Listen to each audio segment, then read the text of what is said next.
Halo, assalamualaikum. Kembali lagi bersama kakak di Makin Privat. Kita akan melanjutkan ya untuk bagian esai bab koloid kimia kelas 11 semester 2. Saya ambil dari buku Intan Pariwara. Langsung saja soal nomor 1. Jelaskan penerapan sifat koloid dalam proses penjernihan air. Oke, langsung saja ya akan saya jelaskan. Pada proses penjernihan air itu ada dua metode ya. Metode pertama adalah adsorpsi yang dilanjutkan dengan koagulasi. Peristiwa penyerapan pada permukaan suatu zat itu disebut adsorpsi. Ya, jadi adsorpsi itu penyerapan partikel pada permukaan suatu zat. Di sini zatnya adalah koloid.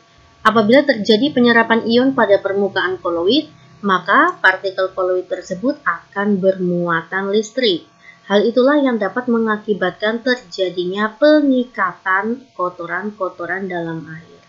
Ya, proses pertama adalah adsorpsi untuk mengikat pengotor dalam air. Setelah kotoran dalam air diikat, maka terjadilah koagulasi. Saya akan jelaskan partikel koloid dapat mengalami koagulasi atau penggumpalan ya dengan penambahan suatu zat elektrolit. Di sini zat yang dipakai adalah tawas ya atau alum. Rumus kimianya terdapat ikatan ion yang mengandung K dan Al sehingga bersifat elektrolit.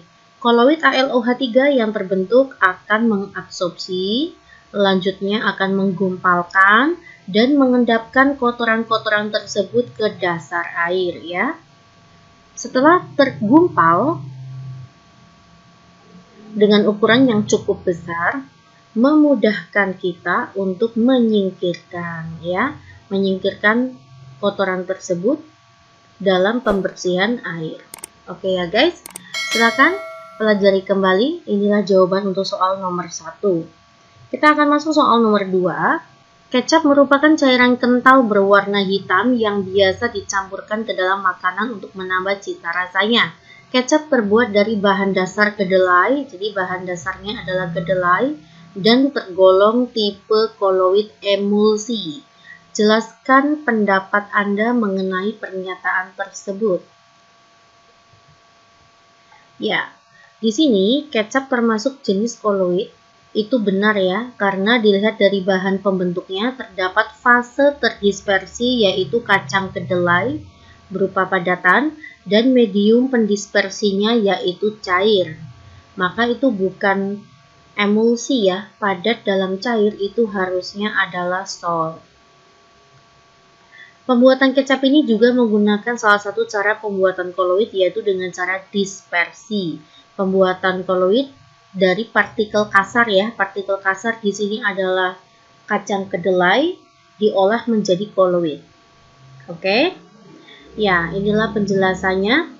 Jadi sebenarnya tuh bukan emulsi cair ya, tetapi adalah sol, padat dalam cair. Lanjut, kita masuk ke soal nomor 3. Jelaskan penerapan sifat koloid dalam mengatasi asap pabrik agar tidak mencemari lingkungan. Oke.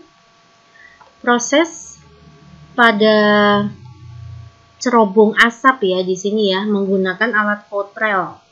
Proses pengendapan partikel dalam asap pabrik menggunakan alat Cottrell di sini memiliki 3 urutan metode ya. Metode yang pertama adalah elektroforesis, yang dilanjutkan dengan adsorpsi dan dilanjutkan dengan koagulasi.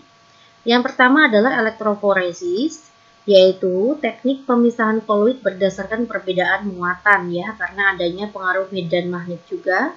Pada proses ini, teknik pemisahan koloid berdasarkan perbedaan muatan listrik ya. Pada proses ini, jelaga diberi muatan negatif agar bisa menempel di batang logam yang bermuatan positif ya. Jadi pengotor itu yang bermuatan negatif nanti akan menempel di batang logam atau elektroda yang bermuatan positif. Yang selanjutnya dilanjutkan oleh adsorpsi. Adalah proses saat partikel terdispersi di koloid terikat pada suatu padatan ya atau adsorbennya dan akhirnya membentuk suatu lapisan tipis.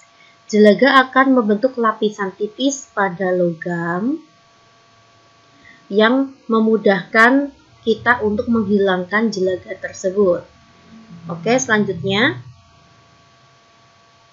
yang terakhir adalah koagulasi. Adalah proses penggumpalan partikel fluid karena penambahan bahan kimia sehingga partikel-partikel tersebut bersifat netral dan membentuk endapan karena adanya gaya gravitasi. Partikel jelaga ya, di sini adalah pengotornya tuh jelaga, bisa asap dan sebagainya yang menempel pada logam tadi ya, logam tipis pada adsorpsi tadi prosesnya itu sudah bermuatan netral karena ditambahkan suatu zat kimia. Nah, lama-kelamaan pengotor tersebut akan jatuh sendiri karena berat dari lapisan jelaga tadi. Jadi lama-lama itu akan terkoagulasi karena sudah berat akan jatuh ke bawah. Maka semakin mudah kita memisahkan jelaga atau pengotor atau asap ya di sini dari asap pabrik. Oke ya, itulah prosesnya. Menggunakan alat Cottrell, urutannya adalah elektroforesis, adsorpsi, dan koagulasi. Ya, kita lanjut ya ke soal nomor 4. Perhatikan ilustrasi berikut, jelaskan peristiwa terbentuknya emulsi lemak dalam air berdasarkan ilustrasi. Ya, berdasarkan ilustrasi bisa kita simpulkan. Pertama, ini ya, untuk gambar yang pertama itu terjadi penurunan tegangan permukaan. Ya, selanjutnya terbentuklah lapisan pelindung oleh emulgator. Emulgator akan membentuk lapisan pelindung pada tiap tetes cairan untuk mencegah terjadinya koalesens. Koalesens itu nama lainnya adalah pengerekahan ya, atau pemecahan ya. Jadi emulgator ini bertujuan agar emulsi lemak tersebut itu tidak pecah.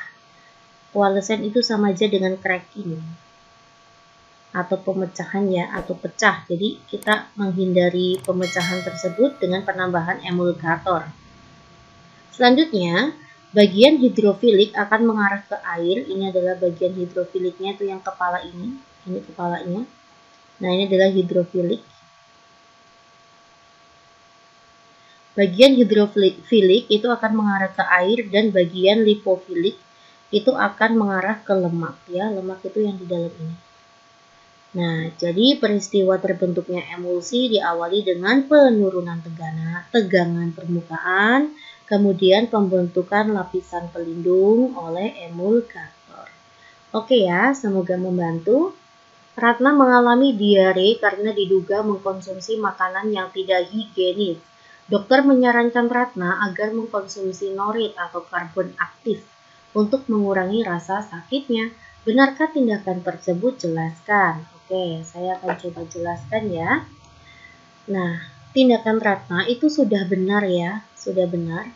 Pada saat dia diare sebaiknya boleh dia mengkonsumsi norit karena kandungan utama norit itu adalah karbon aktif.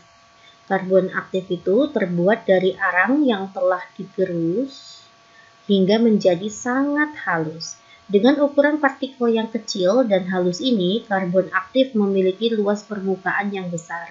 Dengan bentuk karbon aktif bisa mengikat banyak zat yang bereaksi dengan karbon. Ya, yang bereaksi dengan karbon di sini itu maksudnya bisa bakteri atau penyebab diare tersebut.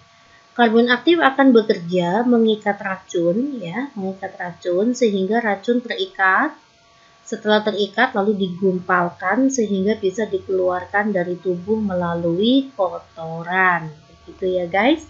Dengan demikian zat berbahaya ini tidak masuk ke sel tubuh dan penyakit perut bisa dikurangi atau bahkan bisa sembuh. Oke, semoga bermanfaat ya. Inilah 5 jawaban untuk bagian esai. Simak kembali video makin berkat lainnya. Terima kasih perhatiannya. Assalamualaikum.